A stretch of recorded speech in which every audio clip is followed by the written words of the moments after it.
Okay, and we're ready to start. All right, everyone, welcome to today's Techie Tuesday from Silicon Valley Education Foundation. We're here with Melissa Mora. She's a Sustainability Program Manager at Micron, and she's going to tell us about how she found her place in the world. Melissa, go for it. Thank you. Thank you very much. Can you confirm that you can hear me? Yes. Awesome. So first off, just some little housekeeping. Please, oh, I'm getting a join this meeting, but I'm on it already. Please keep yourself on mute and keep your video off. That'll just help us with the streaming. There will be some questions that I have for you guys. So at that time, please feel free to participate by chatting into the comment box. And if you have any questions during my presentation, please go ahead and type them into the chat.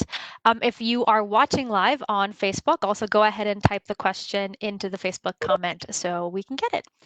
And I will be having some time at the end for questions as well. So I'm going to start by just sharing a little bit about who I am and what it is that I do. So my name is Melissa, and I'm originally from Costa Rica in Central America, a tiny country that has even a smaller population than the Bay Area. I have a bachelor's in science and environmental engineering from the University of Colorado at Boulder. And I recently got a sustainability business strategy certificate from Harvard Business School online. So on the left, that's me with my dog Eleanor and my husband Andy. I've been in the United States for about 16 years, but as I said, I'm originally from Costa Rica, and I just joined Micron in March, so just 2 months ago.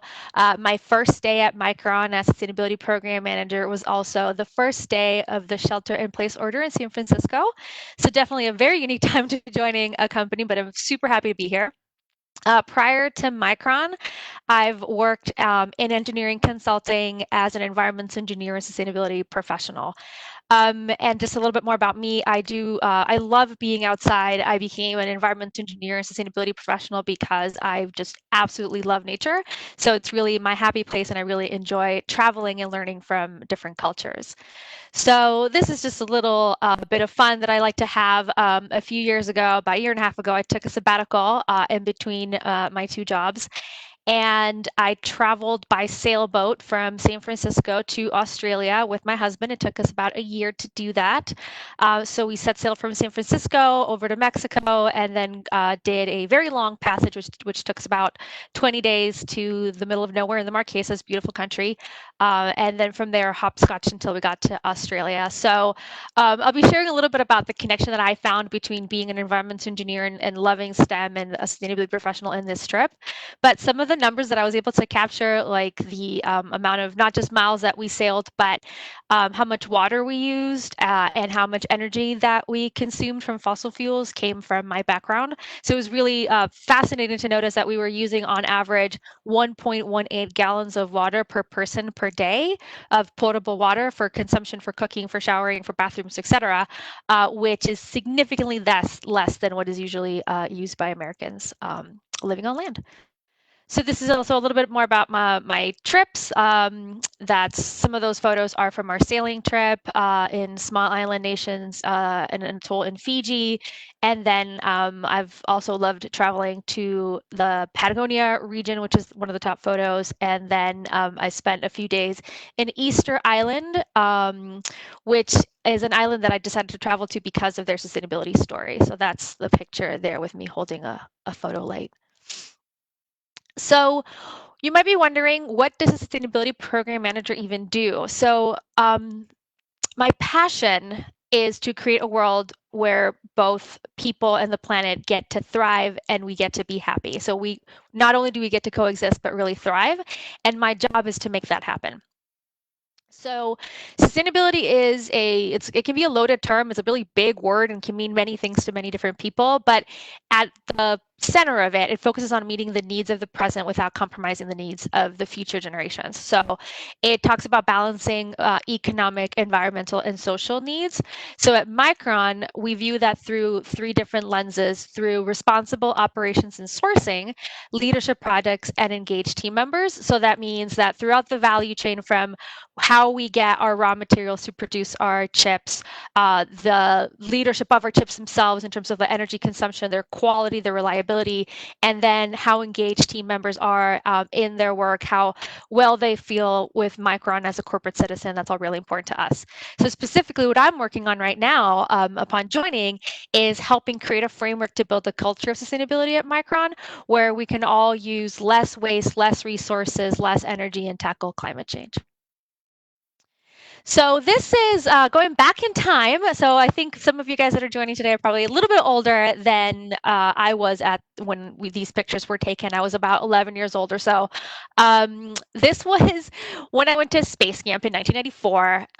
That was when I first uncovered my true love for science. So this is at space camp. I was obsessed with astronomy and just space in general. There was a point actually going into middle and high school where I had the stars on my bedroom. So I had printed out a map of the constellations of the northern sky and then took the little sticky glow in the dark stars and then just mapped out all the constellations above my bed and just all over my room. So that was one of the first true interests in science that I liked pursuing and learning above and beyond the classroom. And then another thing that I remember being pretty momentous that marked me as a person was when I started learning how to code. So what you see on the screen is probably pretty archaic to what you guys would be used to using now, but Logo Writer was my first coding language. And it's really funny thinking about it now, how we were coding to get this little white turtle to move and draw little circles and lift the pen and drop the pen so they would create shapes. So definitely technology has moved a lot since then, but it is funny to go back and reminisce. So this is kind of like my journey, right, from that little me to a few years later to who I am now. So from high school, I decided to pursue computer engineering initially as a bachelor's, and I'll share a little bit about why I picked that one. Eventually, I found my passion for environmental engineering, and I transitioned from the university in Costa Rica to the University of Colorado at Boulder. So that's when I moved to the States in 2004. So with a degree in environmental engineering, when I then became a consultant, what I did was to study places that were so environmental engineers tend to be behind the scenes of who allow, like the professionals that allow us to have clean water, clean air, and clean soil. So we're kind of invisible, but we're very relevant. So initially, I studied places that were contaminated. They either had compounds in the soil, the water, or air, and then we analyzed how we could actually fix them. So this was not done just by environmental engineers. It's quite an array of STEM professionals. So there were people who were biologists, geochemists, geologists, hydrologists. We all really worked together, computer modelers, to try to help figure this out. And then as I grew in my career, so into my early 20s, I really found myself just you think, or you have this view that your career is just going to be this like line trajectory. So that's what that little line is supposed to show on the screen. But it's really this, mix, and it just goes up and down and all around. It's really not linear. And what really helped me progress, not only in my career, but my interests, was raising my hand and volunteering for new things. Either that I would be like, hey, I'd love to help you with this, or the other way around, they would come and ask me, would you like to do something new? And the answer was usually yes.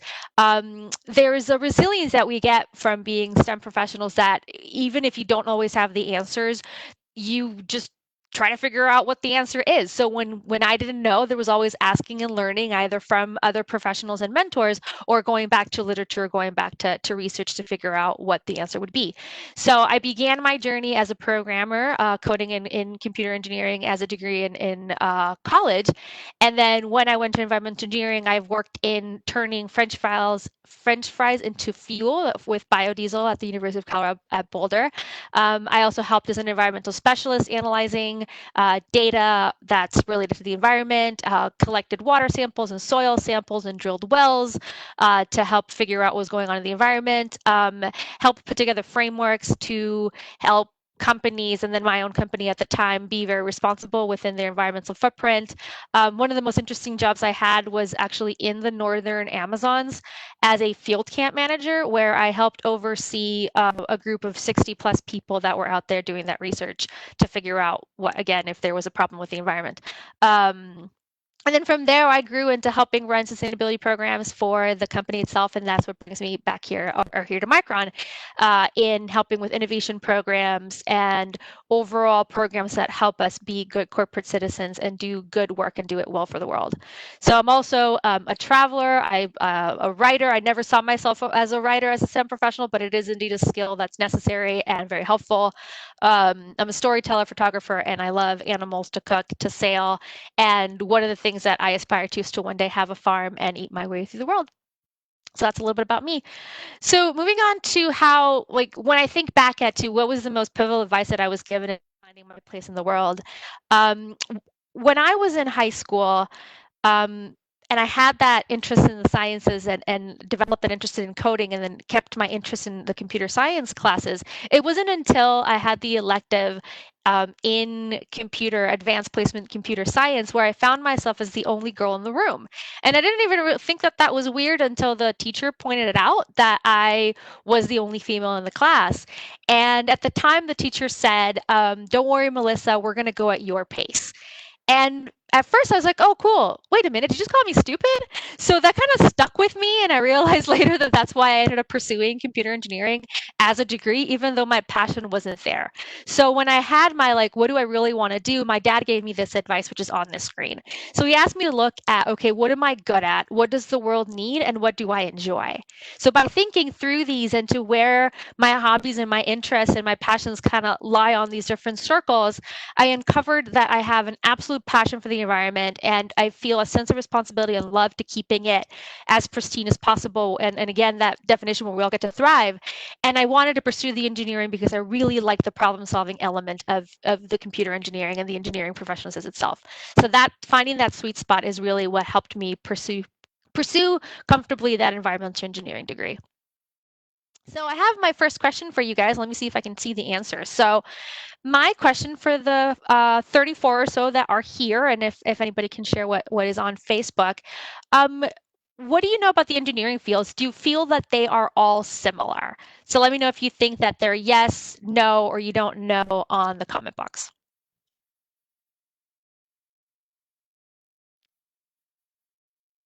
So I see some no's, some no, some yeses, some I don't knows.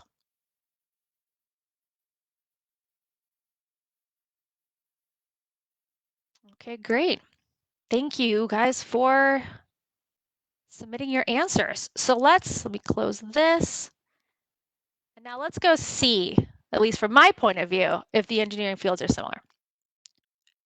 So there are a ton of engineering fields out in the world. And when I looked up what is the definition of an engineer, I found it's a person who designs, builds, and maintains engines, which I find to be kind of an archaic definition of engineering, considering that I personally don't work in engines, and I know a lot of engineers that don't either.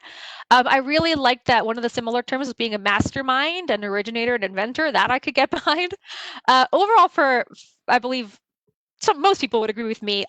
Engineers really take the scientific understanding of the natural world and we use it to invent, build, design, and solve problems. So even though I don't work with engines specifically, I help design and build solutions for the environment. And now the work I do right now is more in businesses to help, be good corporate citizens. So within the engineering fields, there's chemical, environmental, mechanical, computer, electrical, structural, civil, aerospace, nuclear, agriculture, automotive, biomedical, and probably more that are being invented that I don't have on this slide. So when I was in engineering school, I found I personally was really bad at physics, but I really liked chemical and I really liked biology as well. I found my chemical engineering friends to also be terrible at physics. I found my civil and structural engineering friends to just absolutely hate chemistry. So I feel like there might be a little bit of a myth that we love every single science and that we're great at every single math class, and that's not necessarily true. So we all have different strengths and different interests, but I think that one of the things that ties us all together is that we're problem solvers. So that's a little bit of the background behind how engineering fields are actually different. So here I have another question for you guys. So I've been talking a little bit about what it is we do as engineers, and I'm wondering if you wouldn't mind sharing what word you would use to describe people that work in science, technology, engineering, or math. So please feel free to type on the comment box. Just give me your first gut reaction. Don't be shy. Nice, I like that. Awesome. Curious, that's a good one. Let's see what else we got. We do focus. That is indeed true. We concentrate. Ooh, fluid. Problem solvers.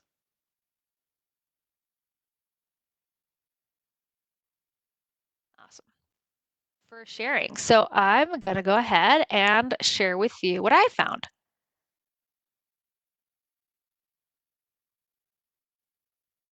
My slide would move. So I asked about 50 of my friends who work in STEM fields the same question, and this is what they said. So this is a word cloud of words that they felt defined who they were as people, and the bigger the word, the more frequently it was used. Drum roll. So this is what we got. We got creative, curious, adventurous, and persistent as some of the most common ones, but we also had solver, determined. We have some athletes in the mix, well-rounded, loyal, challengers, principled people, and one of my favorite ones is a geek to English translator.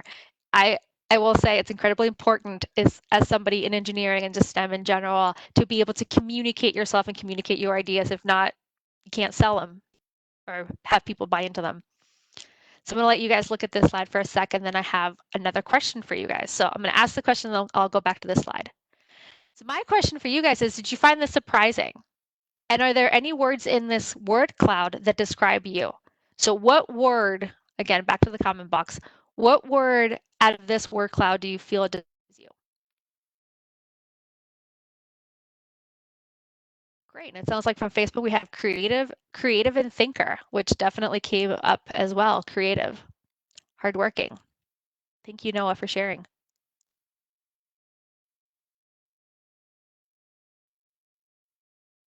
Awesome. Curious as well.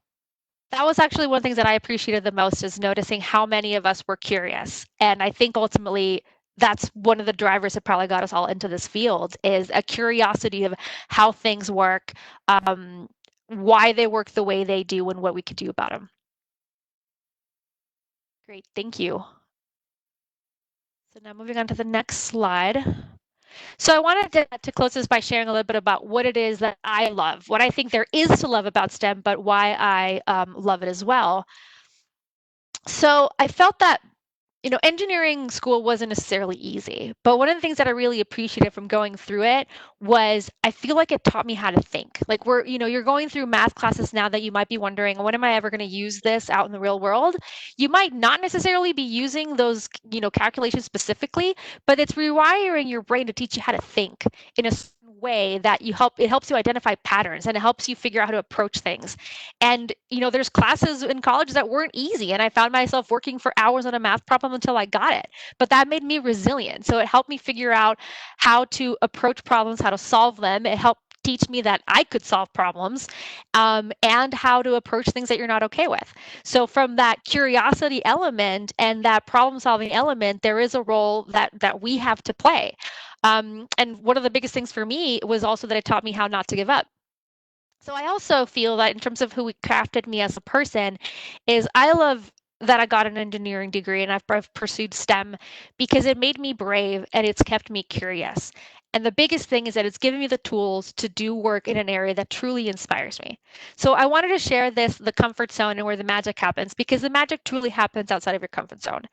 And if I had cowered back or retreated into myself when that first teacher told me that I was different and that women weren't necessarily interested in STEM fields, if I had just abandoned that interest, I wouldn't have been able to accomplish what I've been able to do to this date. So I think of those moments like when we decided to set sail, when I decided to travel to Easter Island by myself, driven by curiosity, and hike in the Patagonia, also driven by curiosity and by a desire to challenge myself.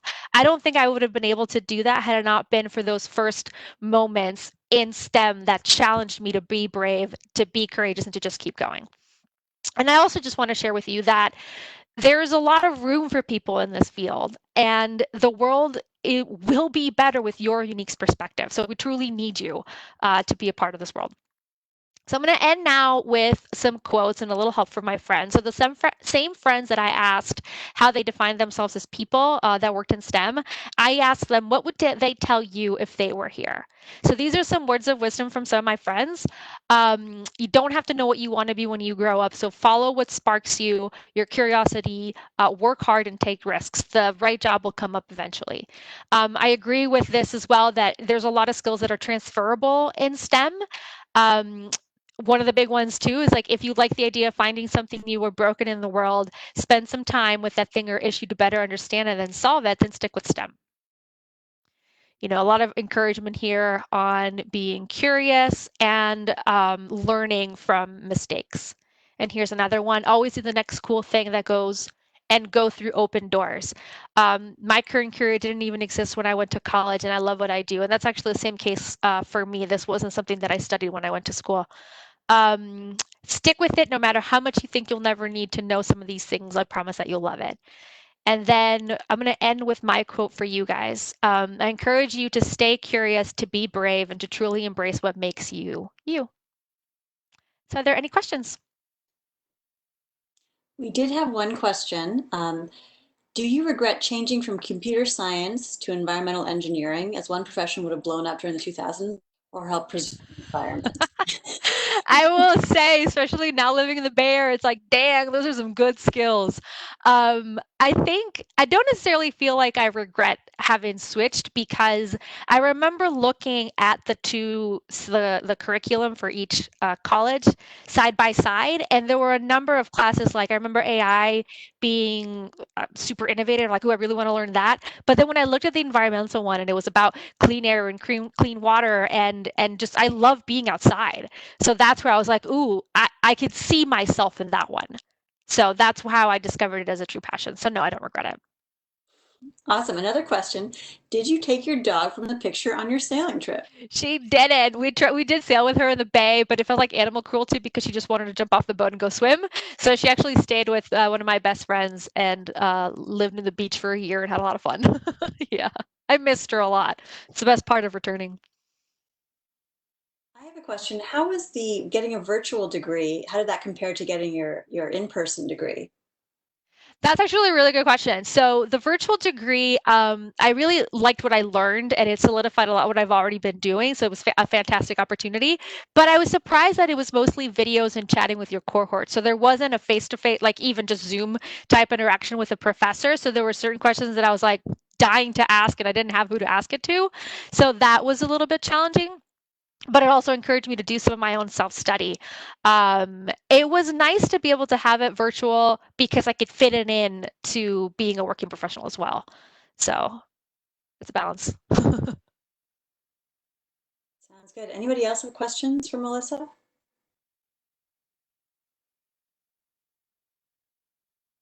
Don't see any others.